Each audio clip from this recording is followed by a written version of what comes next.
Hai, perkenalkan saya Dina Saloy, NPM 121555201230030, Fakultas Ilmu Komputer, Program Studi Informatika, Mata Kuliah Kalkulus, Universitas Kristen Indonesia Maluku. Berikut definisi sistem bilangan real. Nah, pernyataan yang bernilai benar karena disepakati dan tak perlu dibuktikan. Definisi dibuat dengan menggunakan konsep yang belum terdefinisi dan atau konsep yang telah didefinisikan sebelumnya. Nah, kemudian komponen dan operasi bilangan real. Bilangan rasional seperti penjelasan di atas. Bilangan rasional adalah sistem bilangan yang dapat dinyatakan dalam bentuk pecahan A atau B, dengan A dan B adalah bilangan bulat A dan B. Bilangan irasional adalah sistem bilangan yang tidak dapat dinyatakan dalam bentuk pecahan A atau B, namun dapat ditulis dalam bentuk desimal. Misalnya di bawah ini, teman-teman. Kemudian bilangan genap. Bilangan genap dirumuskan dengan rumus di bawah ini, teman-teman. Dan juga bilangan ganjil dirumuskan.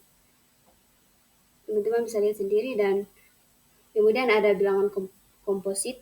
Bilangan komposit adalah suatu bilangan yang dapat dibagi oleh bilangan yang lain, seperti 4, 6, 8, 9. Kemudian bilangan prima. Bilangan prima ini suatu bilangan yang dimulai dari 2 dan hanya dapat dibagi oleh bilangan itu sendiri. Dan plus minus 1P sama dengan 2, 3, 5, 7. Kemudian bilangan caca adalah suatu bilangan yang dimulai dari 0, yaitu 0, 1, 2, 3, sampai 4. Juga bilangan real. Suatu bilangan yang terdiri dari bilangan rasional dan bilangan irasional.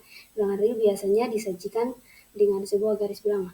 Kemudian bilangan kompleks adalah suatu bilangan yang terdiri dari bilangan dan khayal. Bilangan khayal itu seperti hanya bisa dikayalkan dalam pikiran tetapi kenyataannya tidak ada. Kemudian bilangan bulat terdiri dari bilangan bulat negatif, bilangan nol, dan juga bilangan bulat positif. Sifat-sifat bilangan real.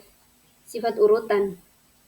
Bilangan real dapat diurutkan. Jika A dan B adalah bilangan real, maka salah satu dari pernyataan berikut benar. A kurang dari B. A sama dengan B, atau A lebih besar dari B. Sifat penjumlahan dan perkalian komutatif, seperti A tambah B sama dengan B tambah A. Kemudian asosiatif, A tambah B tambah C sama dengan A tambah B tambah C. Kemudian identitas, ada elemen identitas untuk penjumlahan 0 dan perkalian 1, sehingga A tambah 0 sama dengan A.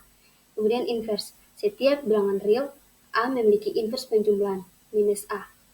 Sifat distribusi, perkalian distribusikan terhadap penjumlahan B tambah A tambah C. Kemudian sifat limit, bilangan real memiliki sifat limit yang penting dalam kalkulus seperti limit dan penjumlahan, perkalian, dan pembagian, atau dengan syarat tertentu.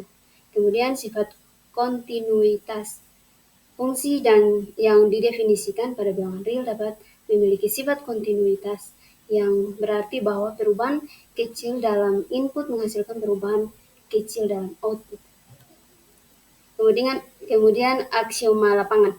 Aksioma lapangan ini adalah sebuah pernyataan di mana pernyataan yang kita terima sebagai suatu kebenaran dan bisa juga dikatakan adalah sebuah ketentuan yang pasti atau mutlak kebenarannya. Berikut aksioma urutan. Pada elemen pada bilangan real terdapat suatu himpunan bagian yang unsurnya disebut bilangan positif, yaitu bilangan yang memenuhi aksioma. Berikut, jika A elemen dari bilangan real, maka A sama dengan 0 atau positif, atau negatif A positif. Kemudian jumlah dan hasil kali dua bilangan positif adalah bilangan positif. Nah, kemudian A dikatakan lebih besar dari B. Jika A lebih besar dari B, maka A lebih besar dari B. Jadi, jika A kurang B merupakan bilangan positif. A dikatakan lebih kecil dari B, maka A lebih kecil dari B jika B lebih besar dari A. Kemudian, ada juga aksioma kelengkapan. Aksioma kelengkapan menyatakan bahwa himpunan bagian kosong dari R yang terbatas di atas selalu mempunyai batas atas kecil dan sebaliknya. Hal ini mengatakan bahwa antara dua bilangan real terdapat tak hingga banyaknya bilangan rasional dan irasional. Akibatnya kita dapat menggambarkan bilangan real sebagai himpunan titik sepanjang garis lurus yang dikenal sebagai bilangan real. Terima kasih. Dan referensi yang saya pakai untuk menyelesaikan tugas ini.